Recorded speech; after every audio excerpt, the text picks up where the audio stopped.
Anti incumbency की बात करके राहुल गांधी ने दावा किया कि एंटी इनकम्बेंसी तो सबके साथ होती है, मोदी के साथ नहीं होती, इसलिए कुछ तो खेल हो रहा है। और इसी में आरोप लगा दिया कि चुनाव आयोग वोट की चोरी करवा रहा है। लेकिन राहुल गांधी यह नहीं समझ पा रहे कि देश में ऐसा पहली बार नहीं हो रहा कि जब सरकारें रिपीट हो रही। राहुल गांधी को शायद नहीं याद होगा, मैं उनको याद दिलाता हूं, या पता भी ना हो मुझे नहीं पता, जो भी हो, लेकिन मैं राहुल गांधी को याद दिलाता हूं। जैसे है केरल, 10 साल से लेफ्ट की सरकार है, तो क्या वहां पर लेफ्ट जो है वो वोटर लिस्ट में वोट चोरी कर रहा है क्या? वहां 10 साल से अगर एंटी इनकम्बेंसी नहीं बन रही है तो। अगर आप देखिए तमिलनाडु में अगर आप देखेंगे तो 2011 से 2021 ये भी हो गया 10 साल। यहां भी किसकी सरकार थी? AIADMK की। तो भाई 10 साल क्या AIADMK वहां पर वोटर लिस्ट में चोरी कर रही थी? इसी तरह से आप देखिए त्रिपुरा में 1993 से 2018 यानी कितने साल हो गए अगर आप देखिएगा तो 25 साल किसकी सरकार थी? वहां पर लेफ्ट की सरकार थी। तो 25 साल क्या वहां पे लेफ्ट जो है वोट चोरी कर रहा था क्या? इसी तरह से अगर आप बंगाल में देखिएगा, बंगाल के अंदर 14 साल हो गए, 14 साल से किसकी सरकार है? टीएमसी की सरकार है। तो क्या ममता बनर्जी बंगाल में वोट चोरी करती हैं क्या? इसी तरह से असम में देखिए, असम में अगर आप देखिएगा 2001 से 2016 किसकी सरकार थी भाई? कांग्रेस की सरकार थी। तो कांग्रेस असम में वोट चोरी करती थी क्या?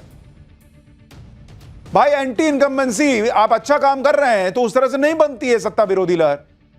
ऐसा लग रहा है कि पहली बार बीजेपी जो है वो ऐसा कुछ कर रही है कि सरकार में रिपीट हो गई, और कोई हुआ ही नहीं है जीवन में। और सबसे बड़ी बात, अगर एंटी इनकम्बेंसी नहीं होती तो 2024 के चुनाव में बीजेपी की सीटें कम क्यों हो गई थी? उस समय तो आप ही कह रहे थे, कांग्रेस ही कह रही थी कि देखो मोदी की हालत खराब कर दी। अब कह रहे हैं कि एंटी इनकम्बेंसी इनकी बनती ही नहीं है। राहुल गांधी को दिक्कत सिर्फ बीजेपी और पीएम मोदी की जीत से है, और उनको लगता है कि भाई मेरा तो जनाधार कम हो रहा है। पार्टी में भी लोग पूछते होंगे कि राहुल जी कब जिताएंगे, तो उनको तो साबित करना है कि मैं परफेक्ट हूं। गड़बड़ी किसमें है? ईवीएम में। ईवीएम वाला सेट नहीं हुआ तो आप वोटर लिस्ट लाएं। वो चुनाव आयोग को कटघरे में खड़ा करने का प्रयास कर रहे हैं। राहुल के लॉजिक के हिसाब से तो बंगाल में भी ममता बनर्जी चुनाव आयोग से सांठगांठ करके 14 साल से सरकार चला रही है। फिर राहुल गांधी ने वोट चोरी के आरोप चुनाव आयोग पर लगाए, और जो तथाकथित सबूत आज दिखाए, जिसे वो सो कॉल्ड एटम बम कर रहे थे, उस पर वो खुद ही एक्सपोज हो गए। राहुल गांधी का दावा है कि उनकी टीम ने 6 महीनों की रिसर्च की, इसमें एक लोकसभा की, एक विधानसभा की सीट चुनी। 6 महीने रिसर्च किए, एक लोकसभा, एक विधानसभा की सीट चुने, और कहा कि इसमें बड़े संख्या में फर्जी वोटर थे। एक बार राहुल गांधी को सुनिए, फिर दिखाता हूं इनके रिसर्च में कितना छेद है। Our internal polling told us that we were expected to win 16 seats in Karnataka, and we won 9. So we then focused on the 7 unexpected losses, and we chose 1 Lok Sabha, and out of that Lok Sabha, our team said we can only do 1 Vidhan Sabha. इनकी team ने कहा 7 सीटें लोकसभा की ऐसी थी जो इनको लगता था जीतना चाहिए था, हार गए, तो उस 7 में से एक चुने। और इनकी टीम ने कहा कि उस 7 लोकसभा में, उस एक लोकसभा में जितनी विधानसभाएं, उसमें से भी एक विधानसभा पे वो रिसर्च कर सकते हैं। पहली बात तो यह है कि राहुल गांधी अपने आंतरिक सर्वे को कुछ ज्यादा ही गंभीरता से ले लेते हैं। पार्टियों के आंतरिक सर्वे अक्सर सही नहीं होते, क्योंकि इसमें बढ़ा चढ़ाकर दावे किए जाते हैं। राहुल ने जिन सीटों का जिक्र किया और आरोप लगाया वो आपको बताता है। 2024 लोकसभा चुनाव में बेंगलुरु सेंट्रल सीट से बीजेपी को 32,707 वोट से जीत मिली। बीजेपी को 6,58,915 वोट मिले, कांग्रेस को 6,26,208 वोट मिले।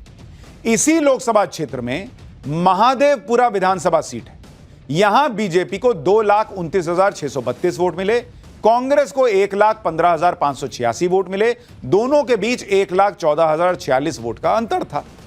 राहुल गांधी का आरोप है कि बीजेपी ने बेंगलुरु सेंट्रल सीट 32,707 वोट के अंतर से जीती थी, लेकिन महादेवपुरा विधानसभा क्षेत्र में बीजेपी की बढ़त 1,14,046 कैसे हो गई, यानी यहां वोटों की चोरी हो गई।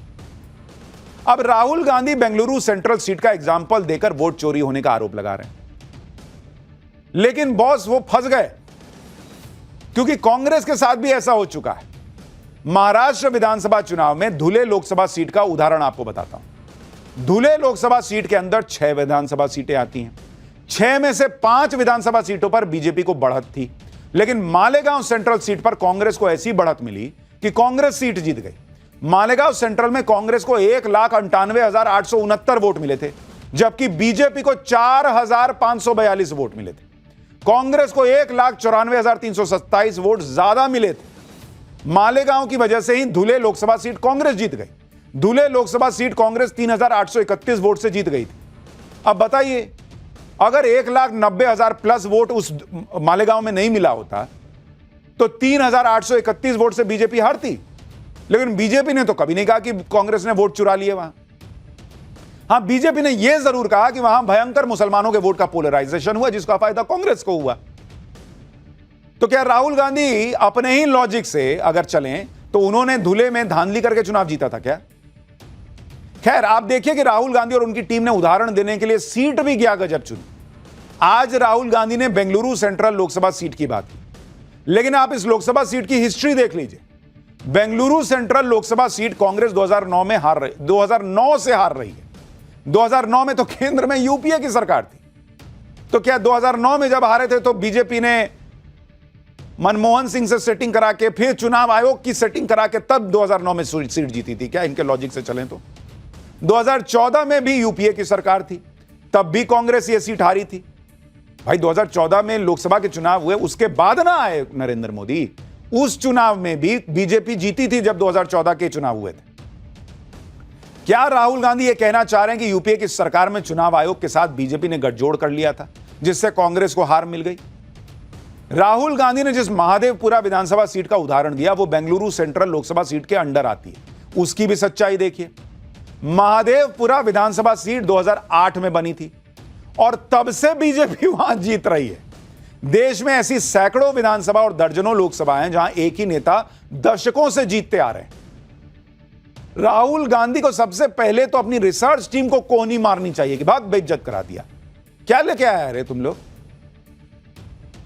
एक लोकसभा, उसमें भी एक विधानसभा ढूंढ के निकाले और उसमें भी रिसर्च में इतना छेद। पता नहीं राहुल गांधी की टीम क्या सोचकर इन 2 सीटों को चुननी। इस हिसाब से तो खुद गांधी परिवार दशकों से अमेठी और रायबरेली पे कब्जा जमाए बैठा है, तो क्या वहां साठगांठ करके जीत रहे हैं? राहुल गांधी ने जो आरोप लगाए उस पर कर्नाटक चुनाव आयोग ने संज्ञान लिया। कर्नाटक चुनाव आयोग ने राहुल गांधी से कहा कि आप जो आरोप लगा रहे हैं उसका एक शपथ पत्र साइन करके हमको सौंप दीजिए। भाई शपथ पत्र दीजिएगा तभी तो ऑथेंटिक होगा ना, कि भाई आपने कागज पे साइन करके दिया कि हां चोरी हुई है। मैं दावा ठोक के कहता हूं चोरी हुई है। राहुल गांधी लिखते शपथ पत्र पे साइन करके देते चुनाव आयोग को। और अगर आप ऐसा नहीं करते हैं तो अपने आरोप वापस लीजिए। राहुल गांधी धीरे से कट लिए, तैयार नहीं हुए साइन करने को। राहुल कह रहे हैं कि वो नेता हैं और जो कह रहे हैं उसी को शपथ मान लो।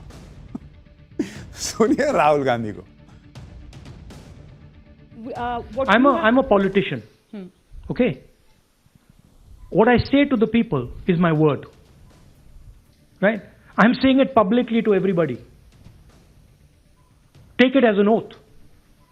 This is their data, and we are displaying their data. This is not our data. This is Election Commission data. It's interestingly, they haven't denied the information. They haven't said what the voter lists that Rahul Gandhi is talking about are wrong. They're saying, will you do it under oath? Why don't you say they're wrong? तो राहुल गांधी कहीं भी कुछ भी बोल दें वो उनका शपथ है। तो फिर लोकसभा में भी सांसद की शपथ लेने जाते हैं, वो भी कहीं भी बैठ के बोल दीजिए, बोलिए कि मैंने बोल दिया, मैं नेता हूं, यही मेरा शपथ हो गया। राहुल गांधी शपथ पत्र देकर सबूत देने को तैयार नहीं, उल्टा चुनाव आयोग को धमकी दे रहे हैं। राहुल गांधी कह रहे हैं कि जिस दिन विपक्ष सत्ता में आएगा ना, उस दिन चुनाव आयोग के जो अधिकारी ये सब कर रहे हैं उनको छोड़ा नहीं जाएगा, चाहे वो सीनियर हो या फिर जूनियर हो, सबका हिसाब किया जाएगा। पर पहले तो राहुल गांधी से कोई ये पूछे कि अगर आप इतने कॉन्फिडेंट हैं कि मोदी इलेक्शन कमीशन को साथ में मिला के वोटों की चोरी करके जीत रहे हैं, तो आप सत्ता में आइएगा कैसे? तो फिर हिसाब कीजिएगा कैसे? लेकिन धमका रहे हैं। सुनिए Rahul Gandhi. Now, the Election Commission has to give us that information, give the people of India that information. Because if they don't, there are going to be consequences. There are going to be consequences for every single polling officer who's doing this. Doesn't matter how senior you are, how junior you are. One day, the opposition is going to come to power, and then you see what we do to you. Rahul Gandhi voter list में गड़बड़ी की बात कर रहे हैं। जैसे राहुल गांधी ने duplicate voter की बात की, एक एड्रेस पर कई मतदाताओं की बात की, कई एड्रेस पर एक जैसे मतदाताओं की बात की, जिस एड्रेस पर वोटर है वहां वोटर का ना होना। राहुल ने ये सारी बातें कही, लेकिन वो भूल जाते हैं कि वोटर लिस्ट में इन्हीं गड़बड़ियों को तो दूर करने के लिए बिहार में एसआईआर हो रहा है। लेकिन बिहार के एसआईआर का खुद राहुल गांधी विरोध कर रहे हैं, इंडी गठबंधन विरोध कर रहा है। भाई चुनाव आयोग यही तो कह रहा है कि यही सब तो गड़बड़ी है, डुप्लीकेट बना हुआ है, फर्जी बना हुआ, हम इसको क्लीन कर देते हैं। राहुल गांधी ने तो अपना एटम बम अपने पे फोड़ लिया और साबित कर दिया कि चुनाव आयोग सही कर रहा था। और जिसका भी आप दिखा रहे हैं कि मान लीजिए फर्जी बना हुआ, आपको यह कैसे पता कि उसने बीजेपी को ही वोट दिया? आप ये भी देखिए कि बिहार में हो रहे एसआईआर का राहुल, प्रियंका और तेजस्वी ने जमकर विरोध किया, लेकिन एसआईआर होने के बाद अभी तक किसी भी पार्टी ने चुनाव आयोग में अपनी शिकायत दर्ज नहीं कराई। 1 अगस्त से 7 अगस्त तक कांग्रेस ने कोई शिकायत नहीं की, आरजेडी ने भी एसआईआर पर कोई आपत्ति नहीं दर्ज कराई, 0 आपत्ति। एसआईआर के ड्राफ्ट रोल पर आपत्ति नहीं जतानी है, कोई शिकायत करनी नहीं है, ईवीएम कैसे हैक होता है बताना नहीं है, बस माहौल बनाना है, लोगों को डराना है कि आपका वोट काटा जा रहा है। ऐसे काम चलता है बॉस। और राहुल गांधी एक बात समझें, वो पूछ रहे हैं ना कि नरेंद्र मोदी के खिलाफ एंटी इनकम्बेंसी कैसे नहीं बन रही है। बॉस, जो थोड़ी बहुत बन भी रही है ना, वो इस वजह से खत्म हो जाती है। जब आपको लोग सुनते हैं ना कि आप भारत की इकोनॉमी को डेड इकोनॉमी बता रहे हैं, जिसका मन भी होता है ना कि आपको वोट करे, वो चला जाता है मोदी को वोट करे। जब आप कहते हैं कि भारत के कितने राफेल गिरे बताओ, तो जिसका मन भी होता है ना आपको वोट देने का, वो चला जाता है दूसरी तरफ। जब आप कहते हैं कि भाई पेगासस है, राफेल की डील में धोखा हुआ है, घोटाला हुआ है, और वो कोर्ट में जाके गलत निकलता है, तो जिसका मन भी होता है ना आपको वोट देने का, वो जाके मोदी को वोट दे आता है। कभी तो अंदर झांकिए बॉस, और कभी तो कांग्रेस झांके अपने अंदर। कांग्रेस पार्टी का इतना शानदार 60 साल राज करने का इतिहास रहा है। सिर्फ ये जो इस तरह का नैरेटिव चलता है, राहुल गांधी बोल देते हैं, बाकी कांग्रेसी उसको बचाने में लग जाते हैं उस नैरेटिव को, उसमें कांग्रेस पार्टी का कितना नुकसान हो रहा है। ना मानिए, करते रहिए ये ऐसा।